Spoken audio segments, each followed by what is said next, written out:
World இன்டர்நெட்ல இன்னைக்கு ரெண்டே விஷயம் தான் பேசப்பட்டுட்டு இருக்குது. ஒன், டொனால்டு ட்ரம்ப்புக்கு என்ன ஆயிடுச்சு? செத்துட்டாரா? நான் எக்ஸாகரேட் பண்ணலங்க.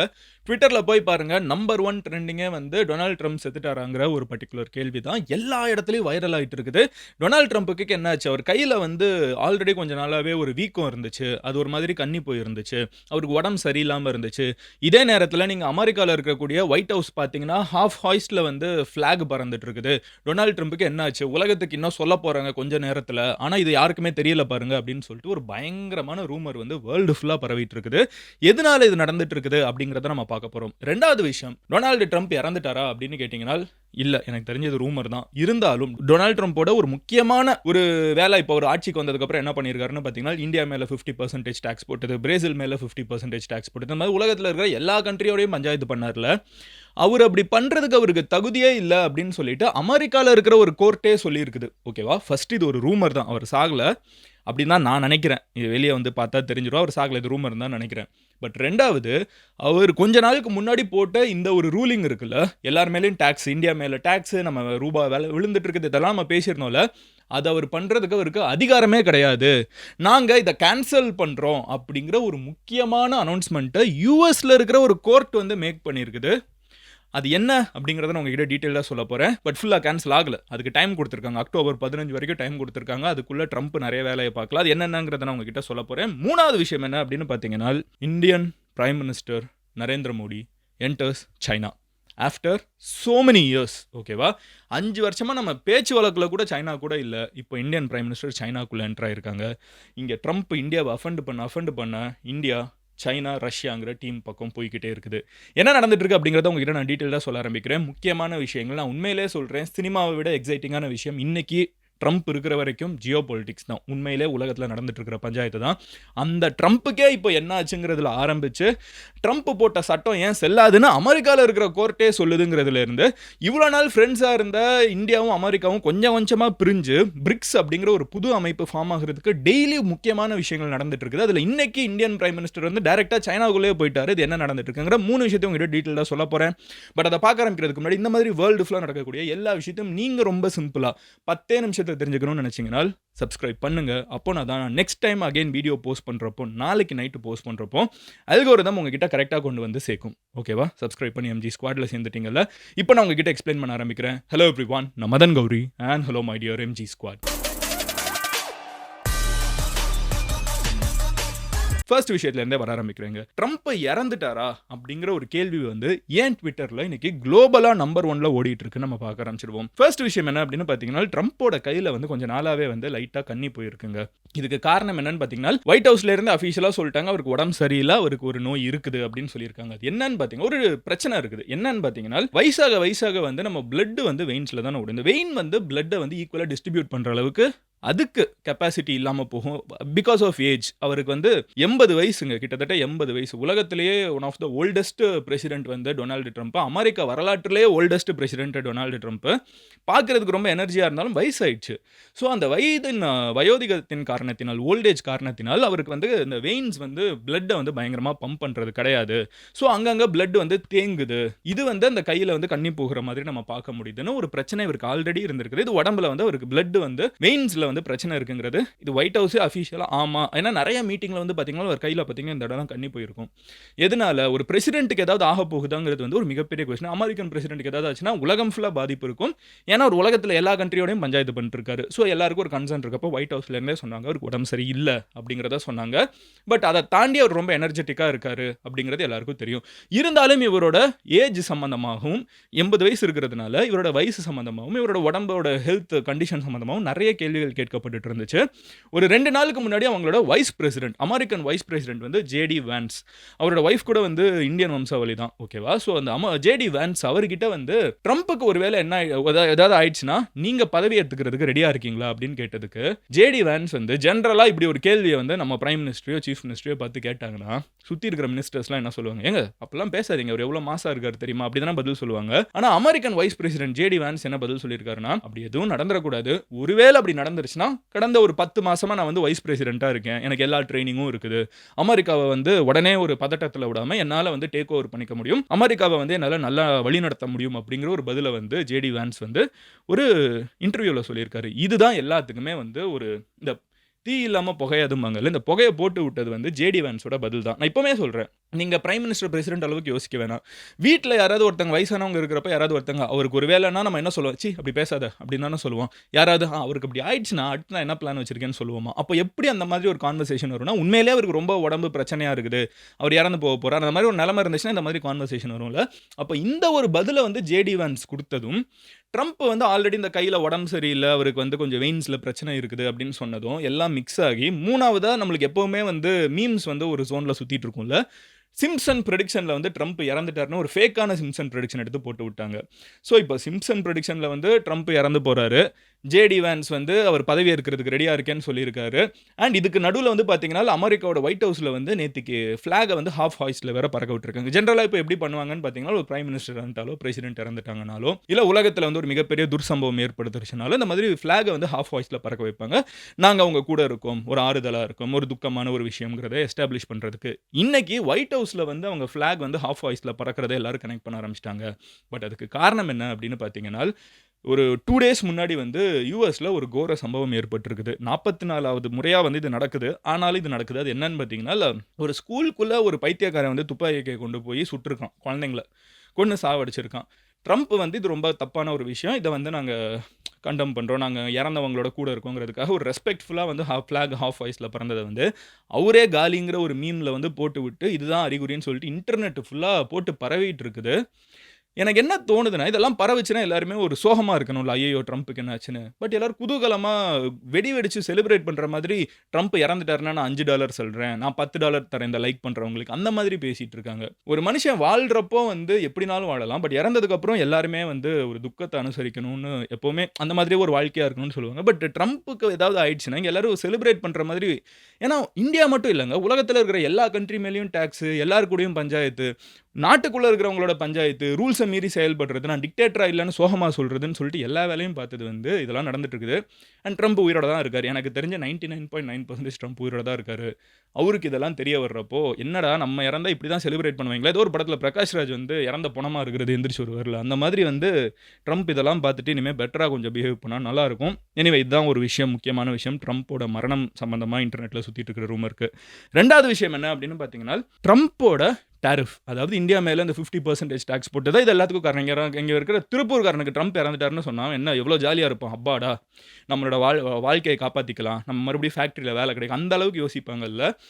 இது திருப்பூர்ல மட்டும் இல்ல. சூரட்ல, ஜப்பான்ல, ஜெர்மனில, ஸ்விட்சர்லாந்து மேலலாம் 49% டாக்ஸ். ஸ்விட்சர்லாந்துல என்ன பண்ணாங்கன்னே தெரியல. அவங்க மேல 49% டாக்ஸ். பிரேசில் மேல 50% டாக்ஸ். பாகிஸ்தான தவிர உலகத்துல இருக்கிற எல்லா கண்ட்ரி மேலயும் கண்ட மணிக்கு டாக்ஸ் போட்டு வச்சுட்டு இருக்காரு ட்ரம்ப். இப்போ இந்த டாக்ஸ் எல்லாம் வந்து ஆனா போடுறதுக்கு முதல்ல உனக்கு உரிமை இருக்கா அப்படின்னு சொல்லிட்டு ஒருத்தங்க வந்து கேஸ் போட்டிருக்காங்க. ஓகேவா? ட்ரம்ப் வந்து இப்படிலாம் ஒரு பிரசிடென்ட் வந்து இஷ்டத்துக்கு நினைச்சாருன்னா இன்னைக்கு காலையில எந்திரிச்ச உடனே ஓ இந்தியா மேலயா? என்னது? ஆப்பரேஷன் சிந்தூர நான் நிறுத்தி வைக்கலையா? இந்தியா, பாகிஸ்தான் போற நான் நிறுத்தி வைக்கலன்ட்டாங்களா? அப்ப அவங்க மேல டாக்ஸ போடுன்னுலாம் பேசிட்டு இருக்கலாமா? அப்படின்னு கேட்கறதுக்கு, அமெரிக்கன் கோர்ட் வந்து அப்படிலாம் பேசக்கூடாது. உங்களோட உரிமையில வந்து உங்களோட சட்டத்துல நீங்க பிரசிடென்ட்டாவே இருந்தாலும், உங்களுக்குன்னு சில பவர் தான் இருக்குது. இந்த பவர் இருக்குல்ல, to easily put tax on any country. இஷ்டத்துக்கு இந்த கண்ட்ரி மேல 50% டாக்ஸ். உன்னை எனக்கு பார்க்க பிடிக்கல. உன் மேல 20% டாக்ஸ். உன்னை பார்க்க பிடிச்சிருக்குது. உன் மேல 10% டாக்ஸ். இப்படிலாம் இஷ்டத்துக்கு போடுறதுக்கு பிரசிடென்ட்டுக்கே பவர் கிடையாது. பிரசிடென்ட்டுக்கே இந்த பவர் இல்லங்கிறதுனால, நீங்க போட்ட டாக்ஸ் எல்லாம் செல்லாது அப்படின்னு அமெரிக்கால இருக்கிற ஒரு கோர்ட் சொல்லியிருக்குது. ஓகேவா? இந்த கோர்ட் சொன்னது மட்டும் இல்லாம, என்ன சொல்லியிருக்காங்கன்னு பார்த்தீங்கன்னா, அக்டோபர் 15ஆம் தேதி வரைக்கும் உனக்கு கெடு குடுக்குறேன். அதுக்குள்ள நீ சுப்ரீம் கோர்ட் போயி, நான் சொன்ன சட்டத்த நீ மாத்தி எடுக்கிறேன்னா எடுத்துக்கோ. நீ மாத்தலேன்னா, நீ சொன்னது செல்லாது. நீ வாங்குன டாக்ஸ் எல்லாம் திருப்பி அமெரிக்கா மக்கள் கிட்ட குடு. ஏன்னா நம்ம 50% இந்தியா மேல டாக்ஸ் போட்டாங்கன்னா, இந்தியன் ப்ராடக்ட் அமெரிக்கால வாங்குறவங்க மேலலாம் 50%. ஸோ அவங்க காசெல்லாம் நீ திருப்பி குடு. நீ வாங்குனதே தப்பு. அப்படின்னு பில்லியன்ஸ் ஆஃப் டாலர்ஸ் நீ அமெரிக்கா மக்களுக்கு ரீஃபண்ட் பண்ணு. இந்தியா கிட்ட நீ இப்படி டாக்ஸ் போட்டதே தப்பு. வேர்ல்டுல இருக்கிற நிறைய கண்ட்ரீஸ் மேல நீ டாக்ஸ் போட்டிருக்க கூடாது. அப்படி இப்படின்னு சொல்லிட்டு கொஞ்சம் காட்டமா ஒரு மெசேஜ வந்து கோர்ட் சொல்லியிருக்குது. ட்ரம்ப்போட சோஷியல் ட்ரூத் அப்படிங்கிற ஒரு சோஷியல் மீடியா இருக்குது. அவர் ட்விட்டர்லாம் யூஸ் பண்ண மாட்டார். அவர் எங்கே யூஸ் பண்ணாலும் அவர் வெளியே அனுப்பிச்சிடுறாங்க. அவர் அதுக்குன்னே ஒரு தனியாக ஒரு சோஷியல் மீடியா ஆரம்பிச்சுக்கிட்டார். நான் தான் இந்த காட்டுக்கு ராஜான்னு. அந்த சோஷியல் மீடியாவில் ஒரு பெருசாக ஒரு ரைட் அப்பில் வந்து நான் சுப்ரீம் கோர்ட்டு போவேன், நான் யாருன்னு நினச்சேன், நான் பிரசிடென்ட், நான் அங்கே போய் உன்னை ஜெயிச்சு காமிக்கிறேன் பாரு அப்படி இப்படின்னு கத்திருக்காரு. ஸோ சுப்ரீம் கோர்ட்டுக்கு அவருக்கு போகிறதுக்கு இன்னும் அக்டோபர் 15 வரைக்கும் டைம் இருக்குது.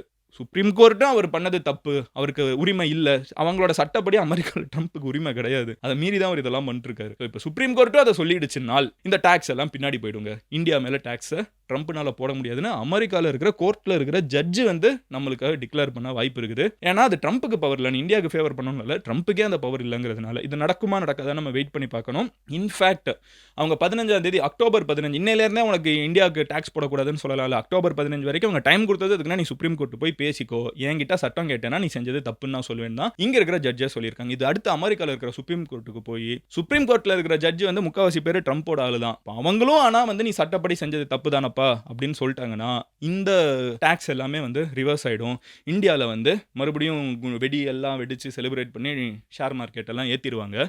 சைனா ரொம்ப காண்டாயிடுவாங்க, என்னடா மறுபடியும் விளையாடுறீங்களா அப்படின்னு. பட் எனிவே அடுத்த விஷயம் என்ன அப்படின்னு பார்த்தீங்கன்னா, என்ன சொல்லிட்டு இருக்காரு ட்ரம்ப், நம்ம மேலே இவ்வளோ டாக்ஸ் போடுறதுக்கான காரணம் என்ன? ரஷ்யா கிட்டேருந்து நீங்கள் எண்ணெயை வாங்குறீங்க, அதனால பெட்ரோல் டீசல்லாம் ரஷ்யா கிட்டேருந்து வாங்குறீங்க, அதனால ரஷ்யாவுக்கு காசு வருது, அந்த காசை வச்சு தான் உக்ரைன் அடிக்கிறான், உக்ரைனில் இருக்கிற மக்களெல்லாம் சாகடிக்கிறதுக்கு காரணம் வந்து இந்தியாவோட கையில் இருக்கிற ரத்தம்னு தானே ட்ரம்ப் சொல்லிட்டு இருக்காரு. ட்ரம்ப்புக்கு ஒரு புது சர்ப்ரைஸ் இருக்குது. உக்ரைன் வந்து ரெசிஸ்ட் பண்ணுறாங்கல்ல, உக்ரைன் வந்து இந்த சைடு வந்து போரை வந்து தடுத்து டிஃபெண்ட் பண்ணிருக்காங்கல்ல அவங்க நாட்டை.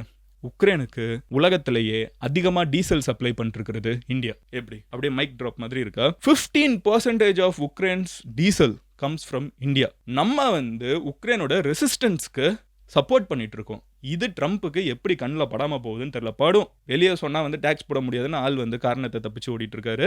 அண்ட் இது ஒரு முக்கியமான விஷயங்க. ஈஸியாக நம்ம மேலே வந்து பழிய போட்டாங்களா, ரஷ்யாவுக்கு காசு கொடுக்குறோம், ரஷ்யாவுக்கு வச்சுறோம். ரஷ்யாவுக்கு காசு கொடுத்து வாங்குற ஃபியூவலை வந்து வாங்குற ஆயிலை வந்து நம்ம மறுபடியும் உக்ரைனுக்கு டீசலை வந்து நம்ம வித்துட்டு இருக்கோம். உக்ரைனியா நம்ம கிட்டேருந்து வாங்குவாங்க, கம்மியான விலைக்கு எங்கே கிடைக்குதோ அங்கே தானே உக்ரைனும் வாங்குவாங்க. அப்போ கம்மியான விலைக்கு உக்ரைனுக்கு டீசல் கொடுக்குறது யாரு? நம்ம. அவங்க போடுற பீரங்கிக்கு போகிற டீசல்லேருந்து எல்லாமே நம்ம கொடுக்குறது. ஸோ இது வந்து ஒரு முக்கியமான ஒரு விஷயம், இதை நம்ம கவனிக்கணும். ட்ரம்ப் வந்து இதை ஏன் சொல்கிறேன்னு பார்த்தீங்கன்னா, ட்ரம்ப் வந்து இந்தியா வந்து ரஷ்யாவோட ஆயிலை வாங்குறதுனால தான் பிரச்சனைன்னு சொல்கிறாருல, அது முழுக்க முழுக்க ஈகோ பிரச்சனையே தவிர அது ஆயில் பிரச்சனையே கிடையாது. ட்ரம்ப்போட ஒரே பிரச்சனை வேர்ல்டு ஃபுல்லாக இது தெரியும், ட்ரம்ப் ஒத்துக்க மாட்டார் ஈகோனால, எல்லாருக்குமே தெரியும். ட்ரம்ப்பை பொறுத்தளவுக்கு இந்தியாவும் பாகிஸ்தானும் ஒரே நேரத்தில் நீங்கள் தான் அமைதி பிரபு, நீங்கள் தான் எங்களோட தலைவன், நீங்கள் சொன்னதுனால தான் எங்கள் போரை நிறுத்திட்டோம், இத்தனை 1000 வருஷம் எங்களுக்குள்ள நடுவில் பிரச்சனை இருக்குது, நீ சொன்ன உடனே நாங்கள் நிறுத்திட்டோம் தலை அப்படின்னு சொல்லணும்னு சொல்லி ட்ரம்ப் சொன்னார். உங்களுக்கு ஒரு கேள்வி இருக்கும், இந்தியாவுக்கும் பாகிஸ்தானுக்கு எப்படி மாதிரி 1000 வருஷம் பிரச்சனை இருக்கும், நம்ம நாடு உருவாகி இன்னும் 100 வருஷம் கூட ஆகலை அப்படின்னு கேட்டிங்கன்னா, ட்ரம்ப்போட வார்த்தை இது, அவரோட லாஜிக்கெல்லாம் நம்ம விட்டுருவோம். அவர் என்ன சொல்கிறேன்னா, இத்தனை வருஷம் பிரச்சனையை வந்து நான் சால்வ் பண்ணி கொடுத்துட்டேன்னு என்கிட்ட வந்து 2 பேரும் சொல்லுங்கன்னு. அதுக்கு பாகிஸ்தான் வந்து ஆமாம் ஜாமி நான் சொல்கிறேன் ஜாமி அப்படின்னு கூட வந்துட்டாங்க. இந்தியா இருந்துக்கிட்டு அப்படிலாம் சொல்ல முடியாது போடா அப்படின்ட்டாங்க. இந்த ஈகோனால தான் ட்ரம்ப் இதெல்லாம் பண்ணிட்டு இருக்காரு. இந்த ஆயில், உக்ரைனு, ரஷ்யா இதெல்லாம் சும்மா கிம்மிக்கு தான். நாளைக்கே போர் நின்னாலும் நம்ம மேலே டேக்ஸ் எல்லாம் எடுக்கிறதுக்கு ட்ரம்ப் முன் வர மாட்டார். ட்ரம்ப்புக்கு இருக்கிறது ஈகோ பிரச்சனை, இதை நல்லா தெரிஞ்சுப்போம். போர் நாளைக்கு நின்றுச்சுன்னா இதெல்லாம் முடிஞ்சிருமான்னு கேட்டிங்கன்னா முடிய வாய்ப்பே கிடையாது. இன்னும் நம்ம மேலே வேறு ஏதாவது காரணத்தை சொல்லி டேக்ஸ் போட்டுட்டு தான் இருப்பார். அது அவங்க கோர்ட்டில் வந்து சேலஞ்ச் பண்ணி இன்றைக்கி ரிமூவ் பண்ணுறது தான் ஒரே வழி. அதை வந்து சரியான போக்கில் போயிட்டு இருக்குது. லோவர் கோர்ட் வந்து டிஸ்மிஸ் பண்ணிடுச்சு, இந்த டேக்ஸ் போடுறதுக்கு உரிமையே கிடையாது ட்ரம்ப்புக்குன்னு. சுப்ரீம் கோர்ட் போகிறப்போ நம்மளுக்கு இன்னும் லாங்கராக ரெசல்யூஷன் கிடைக்க வாய்ப்பு இருக்குது. எனிவே லாஸ்ட் விஷயம் என்னன்னு பார்த்தீங்கன்னா, இதை பற்றி நான் நாளைக்கு வீடியோவில் டீட்டெயிலாக பேசுகிறேன். Because I think something big will happen here. Indian prime minister Narendra Modi வந்து ஜப்பான் போயிருந்தாங்கன்னு நம்ம பேசியிருந்தோம். அங்கே ரொம்ப வார்மான ஒரு வெல்கம் வந்து பிரைம் மினிஸ்டருக்கு கிடச்சிருக்குது. அங்கே இருக்கிற கவர்மெண்ட் டூ ஹாப்பி, எல்லாம் சரி. ஆனால் அங்கேருந்து அவர் அடுத்து போகக்கூடிய ஸ்பாட்டு தான் முக்கியமான விஷயம். And that place is China. Indian prime minister, இங்கே நிறைய பேர் வந்து கமெண்ட் செக்ஷனில் இந்தியன் பிரைம் மினிஸ்டர்னு நீ பேசுகிற, அப்படி அது பிரைம் மினிஸ்டர்னு நான் பேசுகிறப்ப இது பிஜேபி, இது வந்து டிஎம்கே, இது ஏடிஎம்கே, இது காங்கிரஸ் அப்படின்லாம் சில பேர் கமெண்ட் செக்ஷனில் பேசுகிறத பார்க்க முடியுது. தயவு செஞ்சு ஒரு புரிஞ்சுக்கோங்க, என்னோட சீஃப் மினிஸ்டர் எம்கே ஸ்டாலின் தான். No matter which party I support, அவங்க தான் சீஃப் மினிஸ்டர். என்னோட பிரைம் மினிஸ்டர் நரேந்திர மோடி தான். No matter which party I support, அவங்க தான் பிரைம் மினிஸ்டர். தமிழ்நாட்டுக்குள்ளே 1000 பிரச்சனை இருக்கலாம், தமிழ்நாட்டை தாண்டி போனால் நம்மளோட சீஃப் மினிஸ்டர் தான் நம்மளை ரெப்ரசென்ட் பண்ணும். இந்தியாவுக்குள்ள 1000 பிரச்சனை இருக்கலாம், இந்தியாவை தாண்டி போயிட்டால் நம்மளோட பிரைம் மினிஸ்டர் தான் நம்மளை ரெப்ரசென்ட் பண்ணும். அதை கட்சிக்குள்ளே சுருக்கிறதுங்கிறது வந்து முட்டாள்தனம், அறிவில்லாத தனம், அண்ட் கொஞ்சம் கூட வந்து பாலிடிக்ஸை பற்றி தெரியாத ஒரு புத்தி. அதுக்குள்ளே போய் இங்கே சில பேர் ட்ராப் ஆகிறத பார்க்க முடியுது. அந்த மாதிரி ஆட்களை தட்டி விட்டு போயிடலாம். பட் எனிவே நான் இங்கே அடுத்து சொல்கிறேன். இந்தியன் பிரைம் மினிஸ்டர் வந்து சைனாவுக்கு போகிறாரு, which means India is having good communication with China. இத்தனை வருஷமாக நம்மளுக்கு இல்லை, அதுதான் இங்கே மேட்ரு. அங்கே போகிறதுல வந்து SCO அப்படிங்கிற ஒரு மீட்டுக்கு போகிறாங்க, ஷாங்காய் கோஆப்ரேஷன் ஆர்கனைசேஷன் நினைக்கிறேன். இந்த மீட்டிங் அப்போ prime minister Modi, president Xi Jinping சைனாவோட president and Russian president Vladimir Putin 3 பேரும் மீட் பண்ண போகிறாங்கன்னு எதிர்பார்க்கப்படுது. லிட்டரலாக ட்ரம்ப் வந்து அன்றைக்கி நாள் தூங்க மாட்டார். நாளைக்கு மீட் பண்ணாங்கன்னா 3 பேர் இங்கே மீட் பண்ணிட்டாங்கன்னா சைனா, இந்தியா, ரஷ்யா. ட்ரம்ப்புக்கு வந்து இன்றைக்கி சிம்ம சொப்பனமாக இருக்கிற 3 நாடுகள் இந்த நாடு தான். 3 பேரும் ட்ரம்ப் என்ன சொன்னாலும் உலகத்தில் இருக்கிறவங்களாம் சலாம் போட்டு காலில் வந்துடுறான். இந்த 3 நாடு வந்து ட்ரம்ப் என்ன சொன்னாலும் கேட்கவே மாட்டேங்குது. ஈரான் மாதிரி இவங்களை ஊதியும் தள்ள முடியாது, ரொம்ப ஸ்ட்ராங்காக இருக்காங்க, பெரிய பெரிய கண்ட்ரிஸு. 3 பேரோட தலைவர்களும் ஒன்றா ஈக்குவலாக ஒரு இடத்துல மீட் பண்ணுறாங்கிறது உண்மையிலே ட்ரம்ப்புக்கு பெரிய தலைவலியாக இருக்க போகுது. அந்த மீட்டிங்கில் என்ன பேசுகிறாங்க, என்ன நடக்குதுங்கிறது எல்லாத்தையும் நான் நாளைக்கு உங்ககிட்ட சொல்கிறேன். பட் இதுதாங்க ஓவரால் இன்றைக்கி நடந்த விஷயம். இட்ஸ் அ கிரேசி டேங்க, சீரியஸாக சொல்கிறேன். எனக்கு இப்போலாம் அதான் தோணுது, மக்களுக்கு வந்து நிறைய பேர் வந்து இப்போ சினிமாலாம் முன்ன மாதிரி பார்க்குறதில்ல, கம்மியாகுதுங்கிற. நான் என்ன நினைக்கிறேன்னா, இப்போ தான் வேர்ல்டில் இருக்கிற அஃபேர்ஸ் எல்லாம் பார்க்குறப்போ சினிமாவை எல்லாத்தையும் விட பெருசாக இருக்குங்கிறது இப்போ தான் நம்மளுக்கு கொஞ்சம் கொஞ்சமாக தெரிய வர ஆரம்பிக்குதுன்னு நினைக்கிறேன். முதல்ல இதெல்லாத்தையும் ஒரு புக்கில் போய் அடக்கி வச்சிருவாங்க. யார் புக்கு வாசிப்பாங்கன்னு பார்த்தீங்கன்னா, நல்ல புக்கு வாசிக்க தெரிகிறவங்க, நல்ல லெட்டர்ஸை கூட்டி. எல்லாருனாலையுமே புக்கு வாசிக்க முடியாது, கரெக்டாக. ஏன்னு சொல்கிறேன்னா, கல்வி இல்லைங்கிறதுக்காக சொல்ல, அதுக்கான பொறுமையோ அதுக்கான மைண்ட் செட்டோ இல்லை. இன்றைக்கி எல்லாமே வந்து யூடியூப்பில் வந்து சேர்றப்போ நாலேஜ் கன்சம்ஷன் அதிகமாகுதுங்கிறத நான் ரொம்ப ஸ்ட்ராங்காக நம்புகிறேன். So I think that's why சினிமாவாக இருக்கட்டும், கிரிக்கெட்டாக இருக்கட்டும், எல்லாத்தோட கொஞ்சம் மவுசும் கம்மியாகி வேர்ல்டு பாலிடிக்ஸ் அதிகமாக பார்க்கப்படுது, இன்டர்நேஷ்னல் அஃபேர்ஸ் அதிகமாக பேசிகிட்டு இருக்கோம். ஒருத்தன் ஆண்டிப்பட்டியில் உட்காந்துக்கிட்டு அமெரிக்காவில் என்ன நடந்துட்டு இருக்குங்கிறத யோசிக்க ஆரம்பிக்கிறான். மதுரையில் பிறந்த ஒருத்தன் வந்து கூகுளோட சிஇஓவாக மாற முடியும். இதெல்லாம் வந்து இன்டர்நேஷ்னல் அஃபேர்ஸோட ஒரு க்ரோத்தாக நான் பார்க்குறேன். அது இன்டர்நெட் கண்டிப்பாக பூஸ்ட் பண்ணிருக்குது. That's a good thing. But anyway, இதன் மாதிரி நீங்கள் வேர்ல்டு ஃபுல்லாக நடக்கிறத டெய்லி 10 நிமிஷத்தில் தெரிஞ்சுக்கணும்னு நினச்சிங்கன்னா சப்ஸ்கிரைப் பண்ணி எம்ஜி ஸ்குவாடில் சேருங்க. Love you all, take care. நாளைக்கு இன்னொரு வீடியோவில் பார்க்குறேன். நீங்கள் பர்சனலாக நான் ஃபாலோ பண்ணுவோம், வேறு ஏதாவது டாபிக் சஜஸ்ட் பண்ணணும்னு நினச்சிங்கன்னா இன்ஸ்டாகிராம், ட்விட்டர் ஆர் லிங்க்டின் எங்கனாலும் மதன் கௌரின்னு சொல்லி சர்ச் பண்ணுங்க. It's verified profile. நீங்கள் ஈஸியாக என்னை ஸ்பாட் பண்ண முடியும். அங்கே வந்து எங்கிட்ட டிஎம்மில் அடுத்து நான் என்ன பேசணுங்கிறத சொல்லுங்கள். இங்கே இந்தியா டீம் ட்ரம்ப்பாக இருக்கணுமா, ஒரு வேளை சலாம் போட்டு போயிடலாமா, அதன் நம்மளுக்கு நல்லது தானே அப்படின்னு யோசிச்சிங்கன்னா டீம் ட்ரம்ப்னு சொல்லுங்கள். இல்லை இந்தியா வந்து ப்ரோ பிரிக்ஸாக தான் இருக்கணும், இப்போ போயிட்டுருக்கிற பாதை சரின்னு தான் நினச்சிங்கன்னா டீம் பிரிக்ஸ்ன்னு சொல்லுங்கள். உங்களோட கமெண்ட்ஸை பார்க்குறதுக்கு நான் வெயிட் பண்ணிருக்கேன். Love you all, take care, bye. Cheers எம்ஜிஸ்.